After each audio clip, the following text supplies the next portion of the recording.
അവൻ ഇടർച്ച കണ്ടുപിടിക്കാൻ നടക്കുന്നവരോടും സഹിഷ്ണുത കാണിക്കുന്നു. അതും ഒരു കുറ്റമല്ലേ? എന്റെ ദൃഷ്ടിയിൽ ഏറ്റവും വലിയ കുറ്റം അതാണ്. എന്നാൽ അവനിതൊന്നും അറിയുന്നില്ല. തന്നെ തന്നെ ന്യായീകരിക്കാൻ അവൻ ആഗ്രഹിക്കുന്നുമില്ല. അതിനാൽ എന്നോട് പറയൂ, ഞാൻ അവന്റെ സഹോദരനും അവനേക്കാൾ പ്രായം കൂടുതലുള്ളവനുമാണ്. ഇത് വേറൊരു സഹോദരനാണ്, കസിൻ, പ്രായം കുറെ കൂടെയുള്ളവൻ. തുറന്നു പറയൂ, എന്തിനാണ് നീ ദേഷ്യപ്പെടുന്നത്?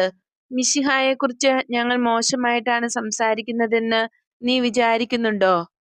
ഓ, അവന്റെ കീർത്തിയാൽ ആകൃഷ്ടരായി ഞങ്ങൾ വളരെ ദൂരെ നിന്ന് വരുന്നവരാണ്. ഞങ്ങൾ ഈ ആളുകളോടും അത് പറയുകയായിരുന്നു.